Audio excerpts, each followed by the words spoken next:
Carta de Paulo à igreja de Filipos, Filipenses capítulo 2, eu vou ler a partir do verso 1. Diz assim a palavra de Deus: Se há, pois, alguma exortação em Cristo, alguma consolação de amor, alguma comunhão do Espírito, e se há entranhados afetos e misericórdias, completai a minha alegria, de modo que penseis a mesma coisa, tenhais o mesmo amor, sejais unidos de alma, tendo o mesmo sentimento. Nada façais por partidarismo ou vanglória, mas por humildade, considerando cada um os outros superiores a si mesmo. Não tenha cada um em vista o que é propriamente seu, senão também cada qual o que é dos outros. Tende em vós o mesmo sentimento que houve também em Cristo Jesus, pois ele, subsistindo em forma de Deus, não julgou como usurpação ser igual a Deus. Antes, a si mesmo se esvaziou, assumindo a forma de servo, tornando-se em semelhança de homens e reconhecido em figura humana. A si mesmo se humilhou, tornando-se obediente até a morte e morte de cruz, pelo que também Deus os exaltou sobremaneira. Ele deu o nome que está acima de todo nome, para que ao nome de Jesus se dobre todo o joelho nos céus, na terra e debaixo da terra, e toda língua confesse que Jesus Cristo é o Senhor, para a glória de Deus Pai. Assim, pois, amados meus, como sempre obedeceste, não só na minha presença, porém muito mais agora na minha ausência, desenvolvei a vossa salvação com temor e tremor. Porque Deus é quem efetua em vós tanto o querer como realizar segundo a sua boa vontade. Fazei tudo sem murmuração, nem contendas, para que vos torneis irrepreensíveis e sinceros, filho de Deus, inculpáveis no meio de uma geração pervertida e corrupta, na qual resplandeceis como luzeiros no mundo, preservando a palavra da vida, para que no dia de Cristo eu me glorie de que não corri em vão, nem me esforcei inutilmente. Amém. Te louvamos, Senhor, te agradecemos, Pai, mais uma vez, por toda a bênção, toda a graça, pelo dom da vida, pelo dom de Cristo, pela bênção de estarmos aqui reunidos como igreja, povo de Deus. Pedimos agora, Deus, a Tua palavra. Vem falar ao nosso coração, Pai. Tira de nós toda inquietação, ó Deus, todo orgulho, ó Deus, tudo aquilo que é apenas da mente dos homens, que é apenas interpretação humana. Ó Deus, mas vem sobre nós com revelação bendita do Teu Espírito Santo. E fala ao nosso coração, fala ao nosso íntimo. Queremos ouvir a voz do Senhor, Pai. Fala conosco, Paizinho. Oração que fazemos agradecidos, no nome santo de Jesus. Amém. Queridos, nós estamos mudando sequência, uma exposição, né, da carta de Paulo aos Filipenses, e essa já vai ser a 6ª parte, né, do que nós temos compartilhado. Eu não vou fazer um retrospecto aqui desde a primeira, que a gente vai gastar muito tempo. Eu vou só relembrar um pouco do que nós compartilhamos domingo passado, a partir do capítulo 2. Né? O capítulo 1 está gravado, tem no podcast, tem no YouTube, quem não assistiu, quem não acompanhou, se puder acompanhar, porque nós vamos continuar e vamos fazer toda a exposição da carta aos Filipenses, né? A carta inteira até o final aqui, nós vamos continuar seguindo. Vou recapitular o capítulo 2. E Paulo, ele está lidando com alguns problemas de relacionamento na igreja, né? Claro, a igreja sempre lidou com isso, está lidando com problemas aqui também, né? Uma igreja muito amada, uma igreja muito querida, uma igreja que tinha caminhado, uma igreja que tinha testemunho, mas a igreja que, como qualquer igreja, como qualquer corpo, como qualquer família, tem seus problemas de relacionamento. E ele lida com esse problema porque eles não estão, apesar de eles trabalharem pela mesma causa, deles terem o mesmo motivo, eles não estão unidos de alma, eles não estão no mesmo espírito e não estão lutando junto pela fé evangélica. Então ele lembra a igreja que eles têm um só propósito e que eles devem estar unidos em espírito e que eles devem estar lutando junto por um propósito só.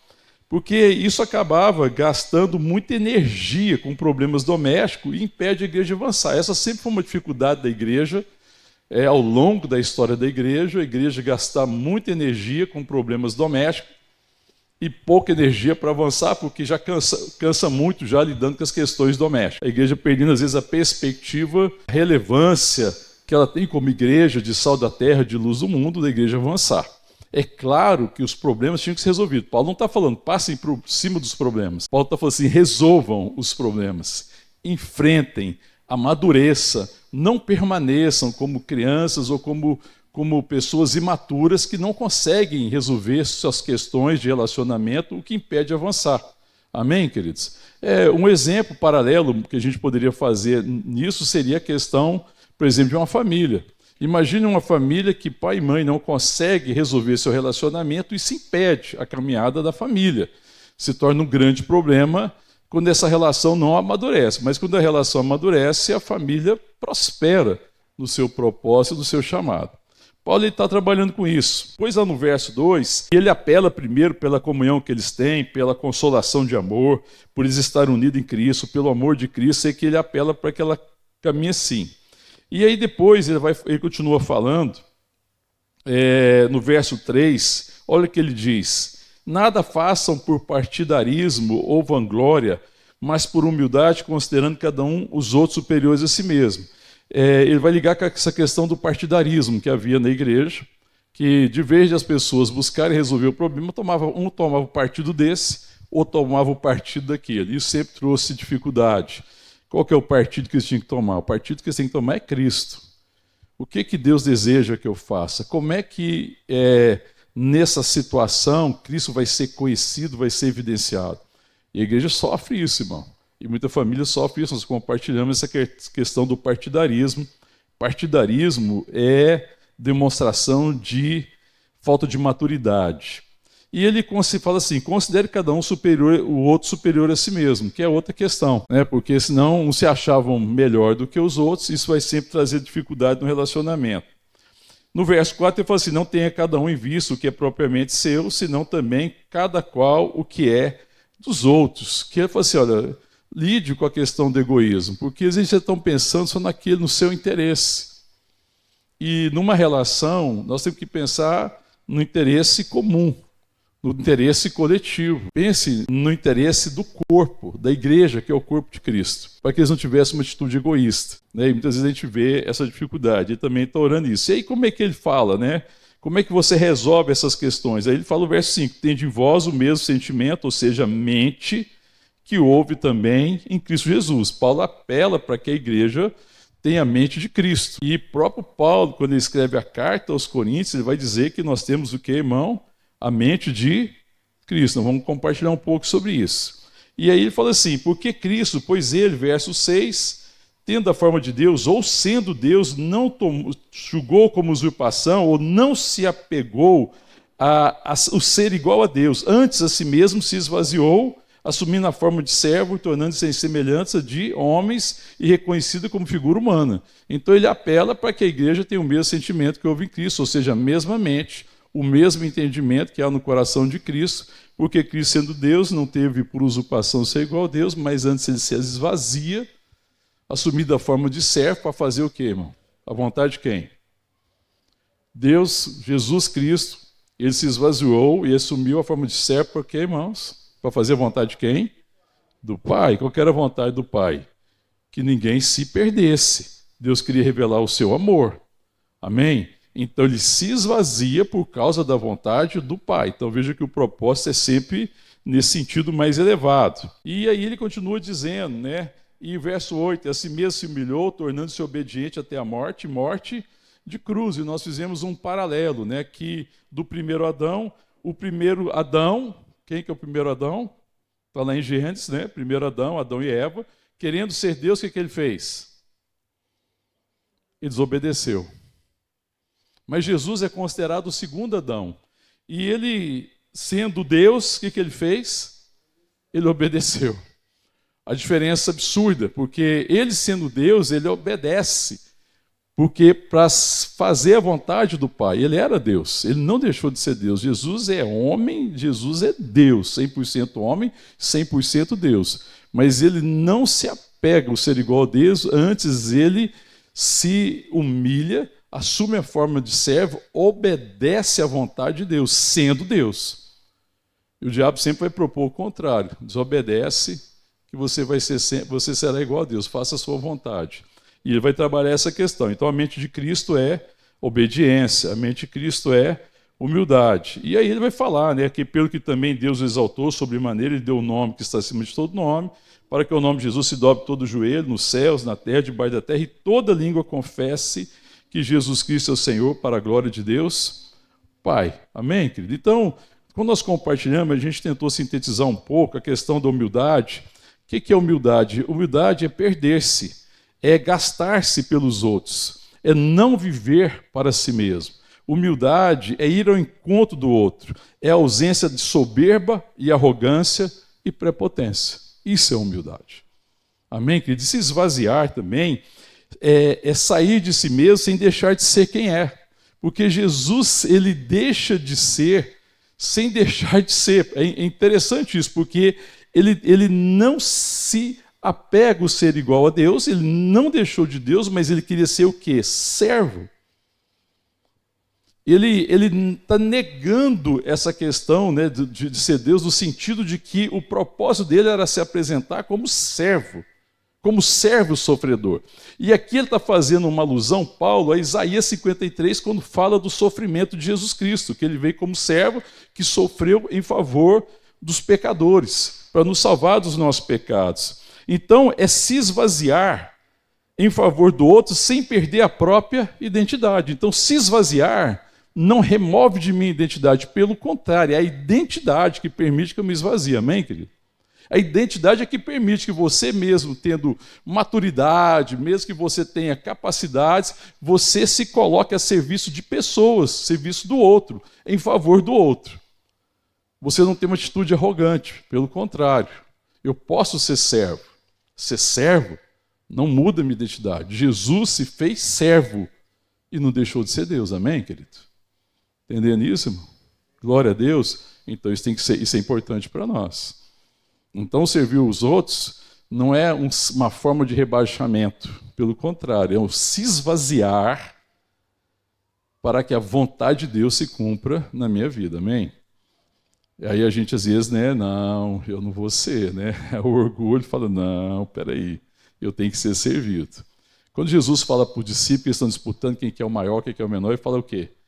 Quem quiser ser o primeiro, seja o quê, irmão? Servo de todos. Amém, querido? Isso é totalmente contrário aos valores do mundo, né? Quem quer ser o primeiro e quer que todo mundo seja servo dele. Esse é o valor do mundo. Mas Jesus fala, quem quiser ser o primeiro, ou seja, ele estava disputando quem que era o maior, quem quiser ser o maior de vocês, seja servo de todos.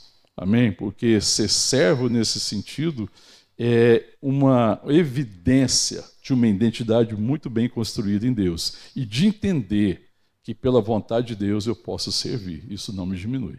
Amém? Estamos na mesma página? Estamos? Podemos prosseguir? Então vamos prosseguir. Vamos falar agora principalmente quando Paulo ele escreve aqui, a partir do verso 12, o que Paulo está querendo compartilhar?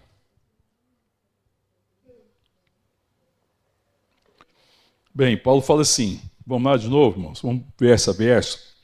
Verso 12. Assim, pois, amados meus, como sempre obedeceste, não só na minha presença, porém muito mais agora na minha ausência, desenvolver a vossa salvação com temor e tremor. Paulo apela primeiro aqui à obediência passada, porque na presença de Paulo, quando Paulo esteve com a igreja, ele viu essa obediência. E ele clama à igreja que a igreja permaneça obedecendo a vontade não de Paulo, mas a vontade de Deus, quando ele fala assim, pois amado, como sempre obedeceste, não a Paulo, mas a vontade de Deus na vida deles, e Paulo sendo apenas aquele que leva a palavra e que compartilha a palavra, ele fala assim, muito mais agora na minha ausência. Paulo está onde, irmão? Paulo está preso. E ele está escrevendo a uma igreja que ele ama, e que ele está ministrando ao coração, que ele tem notícia das dificuldades. Depois nós vamos ver durante Filipenses o que ele vai fazer em relação a essa igreja, né? Todo o coração de Paulo em relação à igreja. E ele fala, olha, muito mais agora na minha ausência. E o que ele diz depois aí, na segunda parte do verso? Desenvolvei a vossa salvação com temor e tremor. Ora, desenvolver a vossa salvação não é no sentido de fazer coisas para ser salvo, porque eles já eram salvos, amém, irmão? Eles já estavam salvos, mas desenvolver é colocar em curso. Se vocês foram salvos, Se vocês estão salvos em Cristo, desenvolva a vossa salvação. Coloque em curso, leve à conclusão, permita que Deus conclua a boa obra que Ele começou em vocês. Ele lembra lá que ele tem essa convicção no capítulo 1, que aquele que começou a boa obra vai concluir até o dia de Cristo Jesus. Amém, irmão? Então ele está orando para que a igreja tenha essa percepção e que ela desenvolva a salvação com temor e tremor. Sabe, querido, e quando eu fico pensando nessa questão da salvação, de desenvolver a salvação, né, ou seja, é que eles tenham cada vez mais a mente de Cristo. Eu poderia fazer um paralelo. Desenvolvam a vossa salvação, que vocês conheçam mais da mente de Cristo, que a vida de vocês seja o resultado da mente de Cristo, amém, querido? É isso que ele está falando. Porque quando ele faz o apelo aqui antes, que ele fala no verso 5 do capítulo 2, tem de vós o mesmo sentimento, ou seja, a mesma atitude, a mesma mente. Atitude, sentimento é resultado daquilo que eu tenho por revelação. E nós temos a mente de Cristo, amém, queridos? Vamos ler lá, volta comigo aí, deixa marcado o texto. Vai comigo na primeira carta de Paulo à igreja de Corinto. 1 Coríntios 2, eu vou ler a partir do verso 9. Está fazendo referência a texto do Antigo Testamento de Isaías, e ele diz assim: mas como está escrito, nem olhos viram, nem ouvidos ouviram, nem jamais penetrou em coração humano o que Deus tem preparado para aqueles que o amam. Mas Deus não o revelou pelo Espírito, porque o Espírito a todas as coisas perscruta, até mesmo as profundezas de Deus. Pois qual dos homens sabe qual as coisas do homem, senão o seu próprio Espírito que nele está? Assim também as coisas de Deus ninguém as conhece, senão o Espírito de Deus. Ora, nós não temos recebido o Espírito do mundo, e sim o Espírito que vem de Deus, para que conheçamos o que por Deus nos foi dado gratuitamente.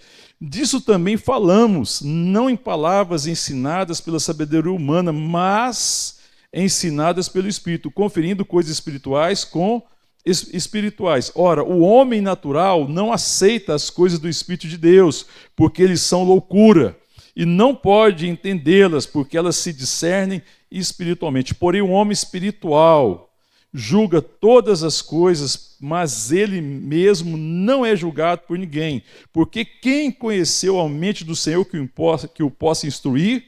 Nós, porém, temos a mente de Cristo. Amém? Então o Paulo está falando disso, de que nem olhos viram, nem ouvidos jamais ouviram, nem penetrou jamais em coração humano que Deus tem preparado para aqueles que o amam. Mas Deus revelou a esses, pelo Espírito Santo, aquilo que está no seu coração. E ninguém conhece o coração de Deus senão o Espírito de Deus. E o Espírito de Deus está revelando isso ao nosso coração. E Paulo está falando que aquilo que ele tem compartilhado, ele não está compartilhando por palavras ensinadas pela sabedoria humana, nem pela possibilidade dos homens, mas pela sabedoria do Espírito, ensinada pelo Espírito, conferindo coisas espirituais com coisas espirituais. Porque ele fala assim: desenvolvei a vossa salvação com temor e tremor, porque é Deus quem efetua em vós o querer e o realizar segundo a sua boa vontade. Existe uma orientação de Deus, existe uma revelação do Espírito de Deus ao nosso coração, que vai nos chamando, né, que vai trabalhando o nosso coração, que vai nos atraindo e que vai desenvolvendo a nossa vida. É Deus quem realiza o querer e o efetuar. Amém, querido? Toda bondade é dom do alto, amém, irmão? Eu preciso estar sempre falando: Deus, trabalhe isso no meu coração. Eu sei que em mim, isto é, na minha carne, não existe bem algum. Mas se o Senhor, pelo Espírito, trabalhar no meu coração, se pelo Espírito o Senhor inclinar meu coração, eu farei a tua vontade, amém, irmão? Paulo está falando: olha, irmão, eu estou falando não das suas possibilidades. Eu não estou falando para vocês desenvolver capacidades humanas. Eu estou falando de vocês conhecerem a mente de Cristo, o que se revela da parte de Cristo, para que a revelação de Cristo trabalhe o querer e também o realizar. Amém? Para que Cristo, falando ao meu coração, mova a minha vontade e os meus sentimentos. Amém, querido? Quem tem o poder de mudar os sentimentos e a vontade em você é o Espírito Santo, amém, querido? A nossa dificuldade de viver entregue a uma vontade humana, que às vezes é uma vontade caída e uma vontade que não glorifica Deus, e uma vontade que traz grande prejuízo para nós, é porque nós não nos submetemos à vontade de Deus, no sentido de conhecer, Deus, qual que é a tua vontade para mim, seu filho, sua filha, nessa área específica. A oração nossa tem que ser essa, amém, irmão? O Filho de Deus ora assim, Senhor, trabalha no meu coração. Você que reconhece, meu irmão, minha irmã, você que está me ouvindo agora, você reconhece que o seu coração é enganoso, desesperadamente corrupto. Sim ou não, irmão? A palavra de Deus não diz isso, irmão? Que o coração do homem é enganoso, desesperadamente corrupto. Paulo sabe disso, irmão. E nós temos que nos lembrar disso, que as coisas desse mundo são corrompidas e nós estávamos no mundo. E os valores do mundo estavam em nós. Isso corrompeu nossos valores, mas agora, estando em Deus, o Espírito Santo tem que me ensinar. Ele vai lidar com a minha vontade, ele vai lidar com o meu querer, e ele vai produzir a vontade dele em mim, e ele vai realizar em mim o querer e o efetuar dele. É isso que ele está falando. É isso que ele é poderoso para fazer. Ele fala assim, olha no verso 14, continuando ainda em Coríntios. Ora, o homem natural não aceita as coisas do Espírito de Deus. Por quê? Porque eles são loucura. E não pode entendê-las porque elas se discernem espiritualmente.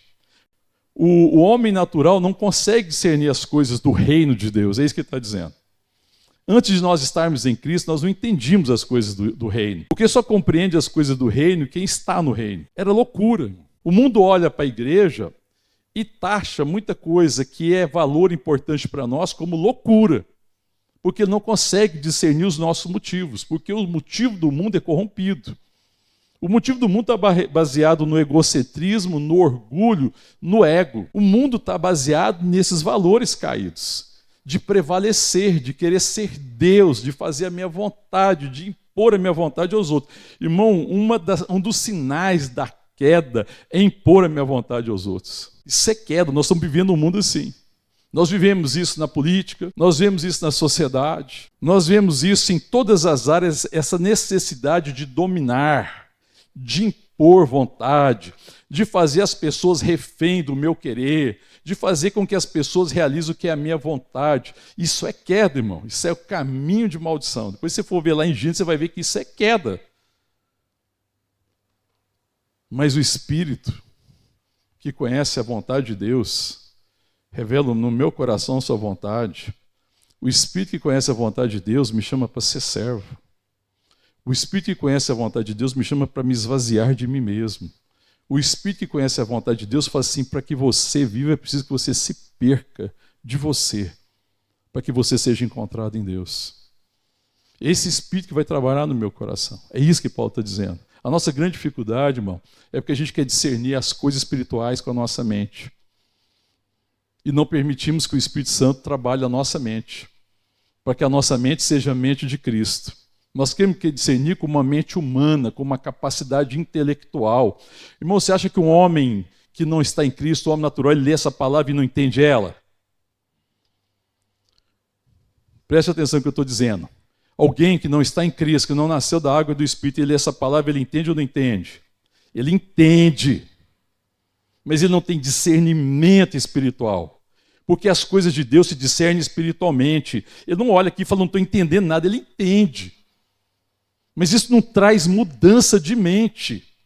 Porque ele não vai falar que ele não entendeu. Não, eu li aqui, entendi isso aqui. Ele tem conclusões. O homem natural, ele conclui o que ele lê, porque ele discerne as coisas naturalmente, ele tem conclusões. Então ele tem entendimento natural. Mas a palavra de Deus está falando que o homem espiritual, que a mulher espiritual discerne espiritualmente. Porque as coisas do Espírito se discernem espiritualmente. E aí ele fala, olha, o homem natural não aceita as coisas do Espírito de Deus porque eles são loucura. E não pode entendê-las porque elas se discernem espiritualmente. Então eu leio aqui a Bíblia, irmão, e como filho de Deus eu tenho uma revelação e caminho na direção. Alguém que não conhece, ele lê e tem uma conclusão e caminha noutra direção porque ele tem a mente dele. mas eu tenho a mente de Cristo. Amém, querido? Está entendendo isso, irmão? O tamanho da diferença? Entende. Conclui de forma natural.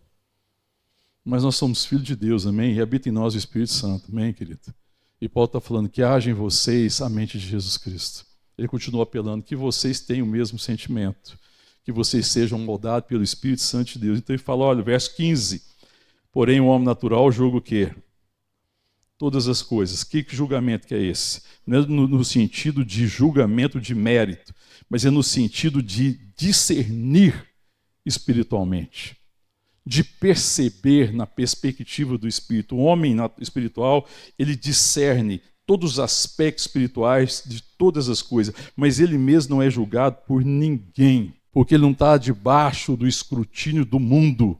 Eu e você não estamos debaixo do escrutínio do mundo, nós não estamos aqui para que o mundo se agrade de nós, nós não estamos aqui para agradar o mundo, nós não estamos aqui para concordar com as coisas do mundo, nós não somos julgados por isso. É isso que ele está dizendo. Mas nós queremos ser julgados pelo Espírito Santo. Eu quero que o Espírito discirna o que está no meu coração. Eu quero que o Espírito sonde o meu coração. Eu quero orar como Davi ora, Senhor, sonda o meu coração. Vê se há em mim algum caminho mau e me conduz pelos caminhos de vida eterna. Ele fala assim, Senhor, tu me sondas e me conhece. O Senhor conhece todos os meus pensamentos, a palavra nem me chegou à boca. E o Senhor já consegue discernir tudo. Amém, querido? Amém, querido? É isso que nós precisamos. Paulo apela à igreja, desenvolva a vossa salvação. Coloque em curso, ou seja, tenha uma mente de Cristo. Renda-se à vontade de Deus. Que vocês também tenham o mesmo sentimento, o mesmo pensar, o mesmo discernimento das coisas do Espírito. Né? No capítulo, no verso 16 ainda de 1 Coríntios, Paulo diz, pois quem conheceu a mente do Senhor que o possa instruir? Ninguém, irmão. Ninguém. Só o Senhor é que pode revelar o Espírito. O Espírito ministra no nosso coração. E ele fala, nós, temos a mente de Cristo. Amém, querido? Nós podemos, no sentido de Paulo está falando, é que nós podemos desenvolver. Então, volta agora comigo lá na carta de Paulo aos Filipenses.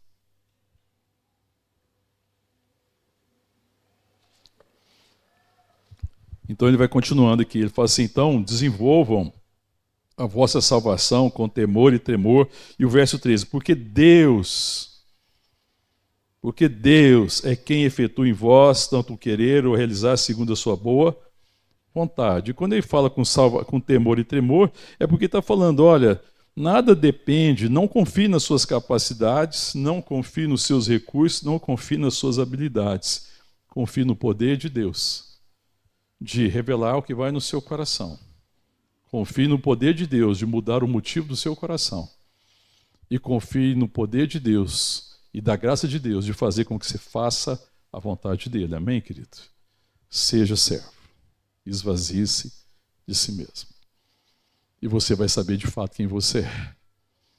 Porque quando Deus ministra o meu coração, irmão, e me chama a esvaziar, Ele está ministrando mais do que nunca. Você é meu filho.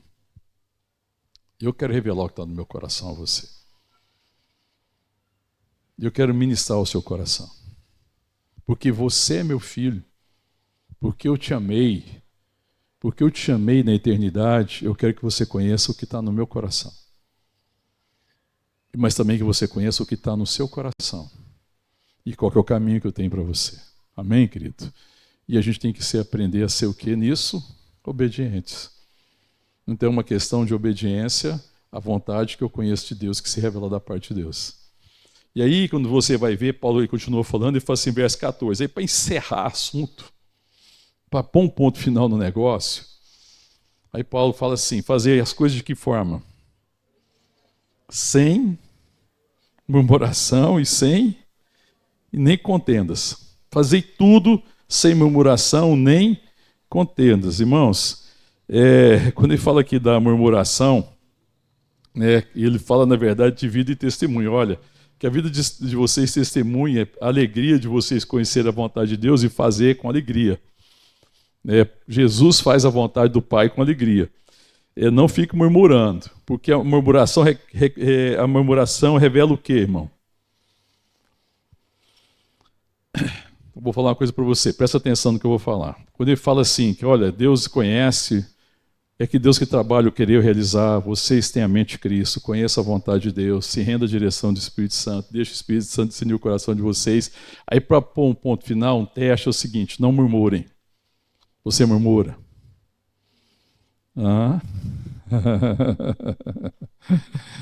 Você quer ver a prova do orgulho no seu coração? Fala para o seu irmão, meu irmão, você quer saber a prova do orgulho no seu coração?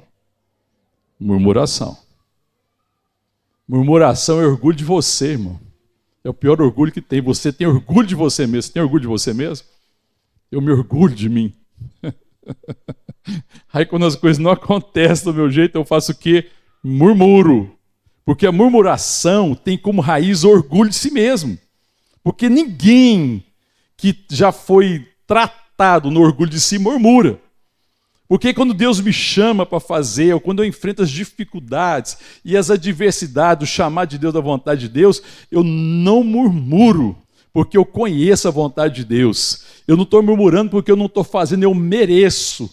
Não é resultado de conclusão minha, mas é resultado daquilo que se revelou da parte de Deus. E Deus me chamou. E eu peço a Deus graça. Eu falo, Deus me dá graça para caminhar. Mas reclamar, murmurar, tem como raiz o orgulho de si mesmo. Ninguém que reclama, ninguém que murmura pode dizer, eu não sou orgulhoso. Porque o Espírito Santo está dizendo para você, isso é orgulho. Porque você tem muito orgulho de si mesmo. Você se acha muito capaz. E você está dando um valor para você muito mais alto que tem. Aí ele fala assim, não tenha cada um como superior aos outros, mas antes tem os outros como superior a você mesmo. Está lidando com o quê, irmão? Com orgulho. Não façam nada com murmuração. Fazei tudo melhor, sem murmuração, nem contendas. Porque se murmuração tem como fruto do orgulho em relação a si mesmo, contendas é ressentimento em relação aos outros. Toda contenda é ressentimento em relação aos outros. Eu estou ressentido. O que é ressentimento, irmão? É porque alguém não correspondeu à minha expectativa. Olha só a maldição. Aquilo que eu esperei dele não correspondeu à minha expectativa, eu fico ressentindo. Então isso vai terminar em quê? Em contenda. Todo relacionamento em que você não resolveu isso, ou que você colocou uma expectativa que o outro não correspondeu, isso termina em contenda. Vai haver uma contenda. Mas o motivo da contenda é ressentimento. Não, não é ressentimento, é ressentimento. Deixa o Espírito Santo falar ao seu coração, em nome de Jesus. É ressentimento. Você está ressentindo porque alguém não fez do jeito que você queria. Ainda que o jeito que você queria não fosse errado. Mas eu tenho, às vezes, essa dificuldade. Então, não coloque os outros debaixo de expectativas. Mas antes, ore a Deus para que você conheça o outro como Deus quer que você conheça. Isso cura os ressentimentos e as contendas. Porque eu quero falar para Deus, Deus, quem que é o outro? E qual que é a sua vontade de mim para o outro? Acabou a contenda, irmão. Porque se eu pensasse em relação sempre ao outro, Deus, qual que é a sua vontade? O que que se revela? Qual que é a sua mente em relação ao meu irmão? Qual é a sua mente em relação à minha irmã? Qual que é a sua mente em relação ao meu familiar, ou a pessoa que caminha comigo, ou o cônjuge, ou o filho, ou o pai, ou a mãe, sei lá. Se eu conhecesse, buscasse conhecer o que se revela da parte de Deus, eu não teria contenda com ele, porque eu não tenho mais expectativas humanas. E ainda que eu tivesse expectativas humanas, eu deixei essas expectativas para trás para conhecer o que se revela da parte de Deus, para me ser para o outro que Deus quer que eu seja. Ponto. Então Deus obedece o Pai, Jesus obedece o Pai para ser para mim, para você, o que Deus queria, o Pai queria que ele fosse. O Pai chamou Jesus para ser o quê? Salvador, Redentor. e ele se esvazia e assume a forma de servo, porque conhecendo a vontade revelada do Pai em relação à humanidade caída, ele obedece e obedece até a morte, morte de cruz. Amém, querido? Então existe um princípio importantíssimo em tudo isso que Paulo está ensinando, que tem muito a ver com relacionamento. E que faz a diferença entre relacionamentos abençoadores e relacionamentos que não são abençoadores, né? Esses relacionamentos tóxicos, né? Que hoje é a palavra que o pessoal usa muito, né? Relacionamentos tóxicos. Que intoxica. Mas o problema é que a droga é você, meu irmão. Desculpa. Relacionamento tóxico, a droga às vezes é a gente, sabe? Porque a gente pôs uma expectativa errada. E aí o relacionamento é tóxico. Eu estou falando, tudo bem, tem pessoas que são tóxicas, é verdade, tem também. Né? Como negar que existe isso? Mas o problema é quando às vezes nós é que somos o problema, que nós que criamos uma situação, uma expectativa complicada. E eu estou querendo que a pessoa corresponda. Então Paulo fala, olha, verso 14, fazei tudo sem murmuração nem contendas. E o verso 15 vai dizer o quê?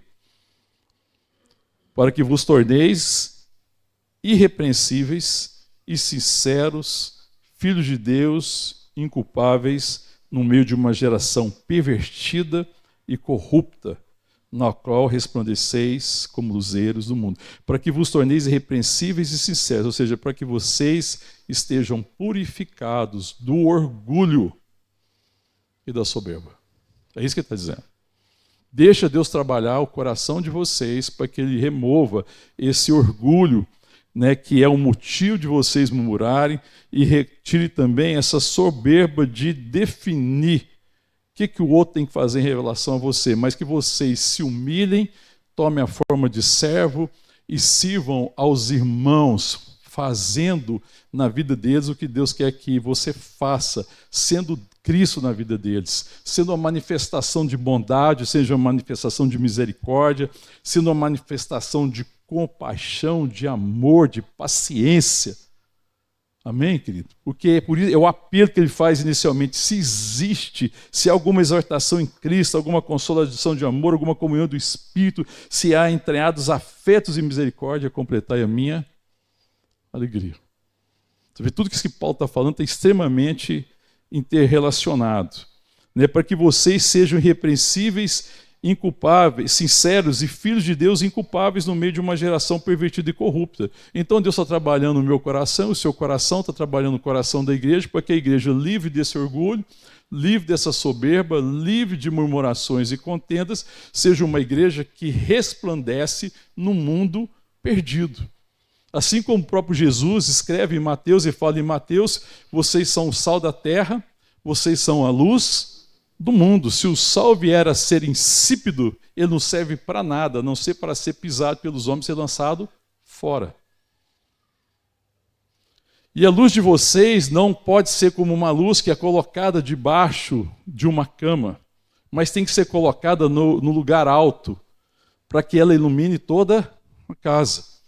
Então Deus está lidando com o meu coração, com o seu coração, para que a luz dele em nós não esteja ofuscada pelo orgulho, pela soberba, pela arrogância, mas que ele trabalhe o nosso coração de tal forma que a luz de Cristo em nós seja visível. Ele ilumine toda a casa. É isso que ele está dizendo, olha só.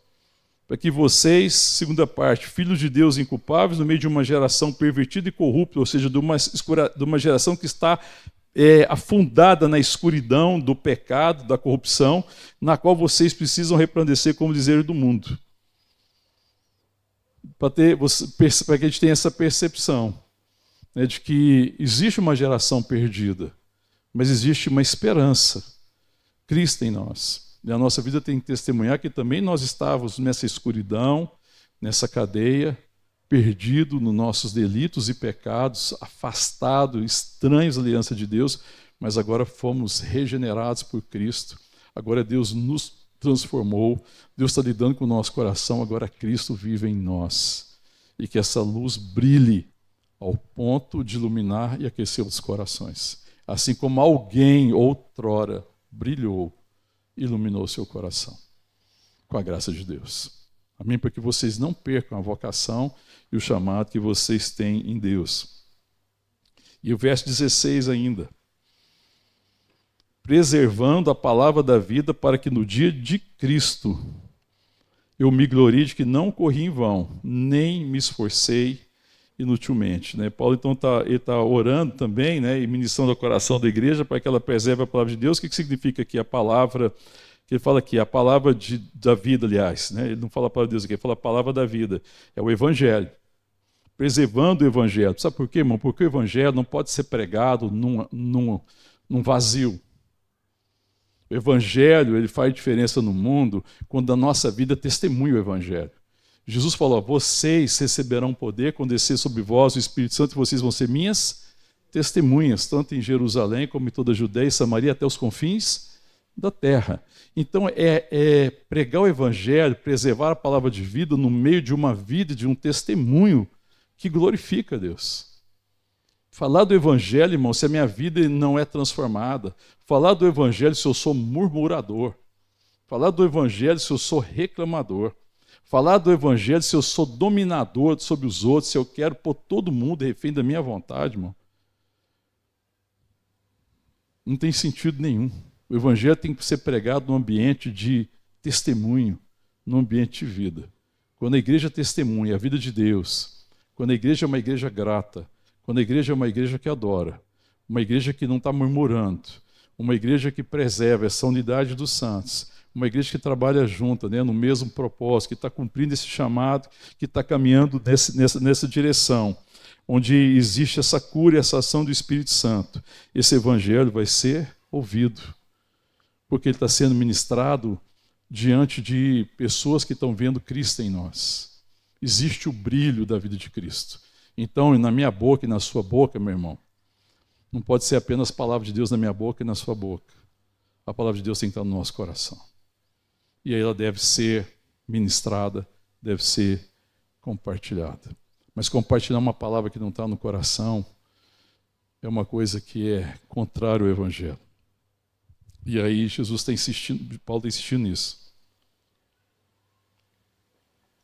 Porque a igreja precisa ser esse lugar de comunhão, precisa ser esse lugar de transformação.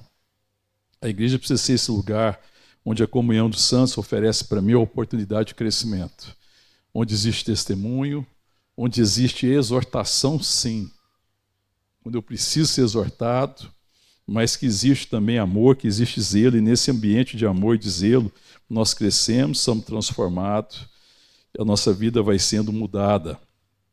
E nós vamos nos preparando para cumprir esse chamado, para que a gente seja filhos de Deus de forma que glorifica a Deus, como ele fala, né? Filhos de Deus inculpáveis, no meio de uma geração pervertida e corrupta, na qual resplandeceis como zeros do mundo. Uma igreja que tem a mente de Cristo, amém, querido? Quando eu penso na mente de Cristo aqui, eu poderia fazer vou fazer o oposto. O que não é ter a mente de Cristo? O que é o oposto da mente de Cristo? Só existe duas mentes. A mente de Cristo, ou a mente dos filhos de Deus, e a mente do pecado ou do escravo. Porque a mente do escravo é imaturidade, é criança na fé, não é aperfeiçoado, o escravo está debaixo da lei. Ele é fundado nas suas necessidades. Presta atenção no que eu estou falando. Aí você vê como é que você se encaixa. Escravo, mente de escravo. Eu vou fazer uma relação aqui. Mente de escravo. Imaturo, criança na fé, não é aperfeiçoado, debaixo da lei, fundamentado nas suas necessidades, disposto a salvar a sua vida. Pensar a vida na forma da subsistência, dos interesses, das carências, das ambições pessoais. Serve pelo mérito e pelo reconhecimento. Serve pela recompensa e coloca os outros em dívida. É guiado pela carne, faz juízo de merecimento. Isso é a mente do escravo. Agora, qual que é a mente do Espírito? Vou fazer agora o oposto, para você ver a diferença. Qual que é a mente do Espírito? Maduro, adulto na fé, aperfeiçoado no amor. Não é que o Paulo está apelando aqui? O que ele fala mais? Debaixo da graça. É Deus quem realiza em nós o querer e o efetuar. Ele é fundado na relação do Pai, não debaixo da lei. Então, eu não estou debaixo de uma lei, eu estou debaixo da graça. E eu quero conhecer o quê? A vontade de Deus. Então, me interessa conhecer a vontade de Deus. Isso é a mente do Espírito, conhecer a vontade de Deus. A mente da escrava é lei. E a mente da lei é o seguinte, você conhece a lei para julgar os outros, para colocar os outros.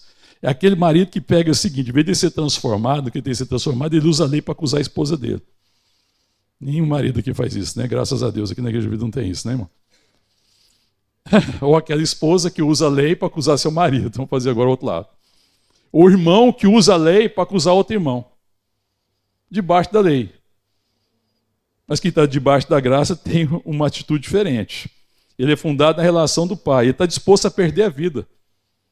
Está disposto a se esvaziar. Pensa a vida na consciência da relação e da adoção em Cristo. Então eu tenho uma relação com Deus. Eu penso a vida nessa perspectiva. Eu sou filho de Deus, eu fui adotado em Cristo Jesus. Ele trabalha para significar a vida. Então se eu sou filho de Deus, eu trabalho para que o filho de Deus seja conhecido.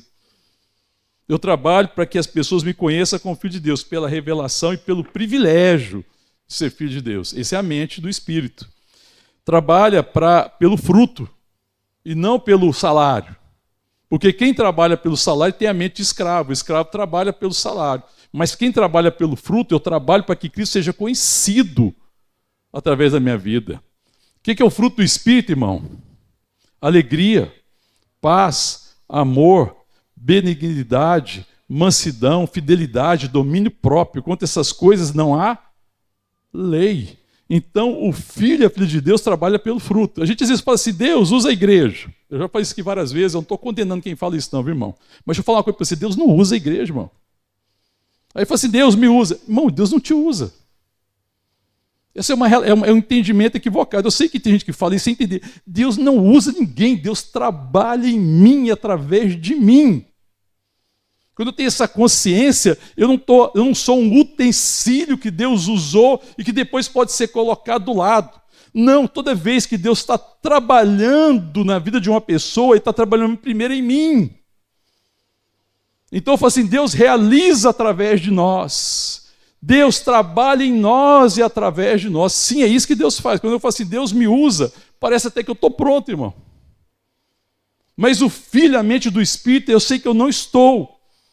Mas eu estou me rendendo, me interessa a relação. Eu sei que Deus não quer que eu vá e faça algo para Ele. Eu sei que Deus, quando Deus me chama, é porque Ele quer me ensinar, Ele quer que eu o conheça, Ele quer que eu conheça o seu coração. Ele está me chamando para perto, irmão. Quando Deus te chama para servir, Ele está te chamando para perto. Quando Ele fala assim, Deus, usa a tua igreja, como se a igreja fosse um instrumento. Não, Deus não deseja que a igreja faça alguma coisa. Deus deseja que a igreja o conheça como Pai, que nós somos filhos. E na medida da relação de pai e filho, Ele vai transformando a nossa vida e o nosso testemunho abençoa muitos. Entendendo isso, irmão? É distante. A mente do Espírito é essa, irmão. A mente do Espírito deseja relação. Eu sei que Deus não quer que eu faça coisas. Eu sei que Deus quer que eu conheça. E se eu conhecer a sua vontade, irmãos, nada vai me impedir de fazer a sua vontade. E mesmo contra tudo e contra todos, eu viverei pela vontade de Deus, porque ela é santa e é bendita. Eu sou conquistado pela vontade. Está entendendo isso, irmão? É Ele que realiza o querer e o efetuar segundo a sua boa vontade. Eu sei que a gente às vezes fala isso não querendo dizer o que eu falei. Mas o correto é isso, irmão. A mente do Espírito é relação. Eu trabalho pelo fruto. Eu trabalho pela dádiva. Eu não trabalho por reconhecimento. Eu não trabalho por salário. É por isso que eu falo que essa pregação maldita da teologia da prosperidade é a mente do escravo. Faça alguma coisa para Deus e Deus vai ter que te abençoar. É como se tivesse uma relação com um patrão e você prestou um serviço e agora Deus te deve. Mas a relação, a mente do filho não é trabalhar pelo salário, a mente do filho é trabalhar pelo fruto. Eu trabalho para que Deus seja conhecido por mim e depois através de mim. Eu quero conhecê-lo. Eu trabalho pelo fruto, eu trabalho pela relação. Porque eu sei que quando o Pai me chama, Ele me chama para que eu o conheça. E por final, enquanto o escravo é guiado pela carne e faz juízo de merecimento, os filhos são guiados pelo Santo Espírito e fazem justiça. Tanto que Paulo disse antes, sejam cheios do fruto da justiça. Justiça é Cristo em mim. Fazer justiça, irmão, é permitir que o mundo conheça Cristo através das minhas atitudes, é jamais julgar os outros, jamais julgar as pessoas, mas antes, através da minha vida, que o amor de Deus, o perdão, a misericórdia, a compaixão e a graça de Deus seja conhecida. Amém, querido? É isso. É por isso que eu sempre falo, o filho, ele não assume o serviço porque ele tem competência na igreja. Ele fala assim, não, se alguém for competente, ele vai fazer o serviço. Não. O filho de Deus não assume o serviço porque ele ficou competente. O filho de Deus assume o serviço porque ele ficou maduro. Aí ele assume a responsabilidade. A maturidade nos chama a assumir a responsabilidade e a competência o Espírito Santo desenvolve. Amém, querido? Então a gente devia buscar nos irmãos, na igreja, não é competência, mas a maturidade que se revela na responsabilidade de fazer a vontade de Deus, de amar a vontade de Deus, de desejar manifestar a vontade de Deus, aqui e em qualquer outro lugar. Amém? Que essa é a oração de Paulo. É a ministração de Paulo à igreja, e chama a igreja a ser uma igreja madura, uma igreja que tem a mente de Cristo, e uma igreja que faz a vontade de Deus, uma igreja que faz pelo fruto, que não faz para ser reconhecido.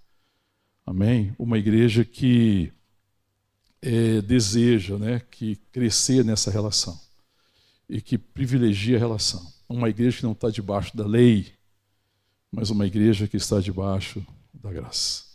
Amém? Que Deus nos abençoe nesse sentido, que a gente preserve, como Paulo fala, preservando a palavra da vida. Esse é o verdadeiro evangelho, para que no dia de Cristo eu me glorie de que não corri em vão, nem me esforcei inutilmente. A oração de Paulo para a igreja, que a igreja compreendendo tudo isso, que ela caminhe, que ela cresça, de tal forma que no dia de Cristo ele se alegre. É uma carta que fala muito de alegria, para que eu me alegre, tendo a certeza de que eu não corri em vão e nem me esforcei inutilmente, mas que eu veja que tudo que aconteceu foi o fruto de Cristo em mim, para a glória de Deus. Existiam, irmãos, na igreja de Filipos, muitas bênçãos.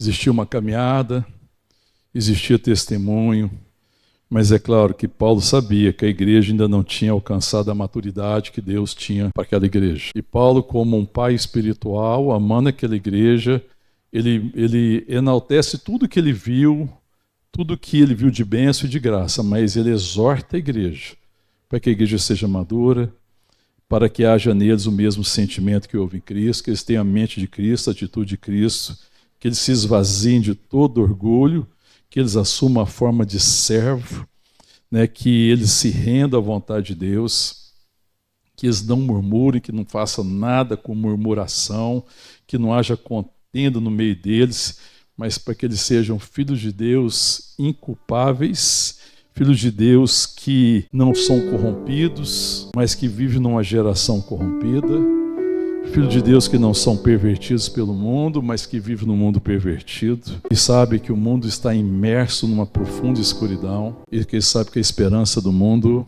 é a luz de Cristo em nós. Amém? E Ele ora para que nós sejamos luz dele, em nome de Jesus. Meu irmão, minha irmã, essa é a minha oração. Que eu e você iluminemos onde a gente estiver. Na minha casa, na minha família, no meu local de trabalho, na igreja, no corpo de Cristo, na sociedade, em todo e qualquer lugar, que nós sejamos como esse luzeiro. Amém? Que a gente seja como um farol que ilumina toda a escuridão. Porque esse é o tempo da salvação, em nome de Jesus. Amém? Esse é o dia da salvação, Deus está salvando.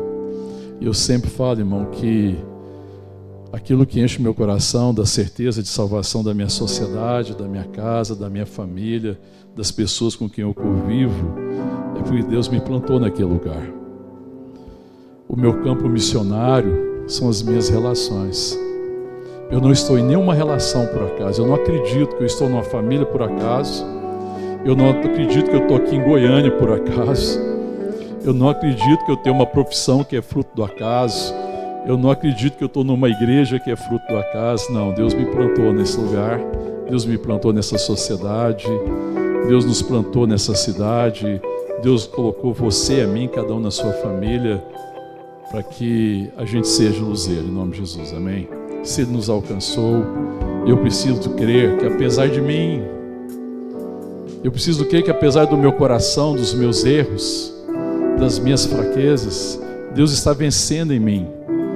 Ele está tratando com o meu coração de forma que eu conheça a sua vontade e faça a sua vontade pela graça de Deus em mim, pelo Espírito Santo, de tal forma que a minha vida ilumine corações. Em nome de Jesus, amém? Então eu tenho esperança em relação à minha cidade, eu tenho esperança em relação à minha casa. Nós estamos aqui como Igreja Vida Plantada nesse bairro. E nós viemos aqui por causa de uma palavra de Deus a respeito deste lugar, em nome de Jesus, amém? E eu oro para que Deus realmente trabalhe no nosso coração. E que neste lugar, nesse bairro, na nossa família, nas nossas relações, nós sejamos um povo luminoso. Que a luz de Cristo brilhe em nós e através de nós. Fala com Deus. Pede para Ele ministrar ao seu coração, como Paulo falou. Fala: Deus, sonda-me e conhece o meu coração. Vê se há em mim algum caminho mau, Senhor, e me conduz pelos caminhos de vida eterna. Em nome de Jesus. Aleluia, Senhor, sonda-nos, Deus. Somos teus filhos e filhas, estamos aqui na presença do Senhor. Sonda o nosso coração, Senhor, vê se há em nós algum caminho mau. Sonda, Deus, os nossos motivos. Sonda, Senhor, a nossa vontade. Ó Deus, em nome de Jesus, e, ó Deus, ministra ao nosso coração a mente do Senhor.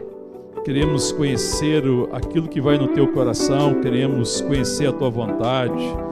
Ó Deus, nos ajuda a nos esvaziar de nós mesmos, da nossa vontade, para receber uma vontade maior, superior, uma vontade bendita, uma vontade eterna. Queremos viver, ó Deus, não pela nossa vontade, Senhor, mas queremos viver pela tua vontade. Queremos ser teus filhos e filhas, ó Deus, inculpáveis num mundo corrompido e pervertido. Queremos ser como luzeiros, queremos ser como farol nessa sociedade. Queremos, ó Deus, sermos homens e mulheres que tenham o coração iluminado pela tua verdade, pela tua palavra, ó Deus, mas também que transbordam da luz de Cristo, ó Deus, que manifestam a fragrância do teu conhecimento em todos os lugares. Queremos ser, Deus, o bom perfume de Cristo na nossa casa. Queremos ser o bom perfume de Cristo nas relações. Queremos ser o bom perfume de Cristo na sociedade, em nome de Jesus. Queremos ser cheiro de vida, Senhor.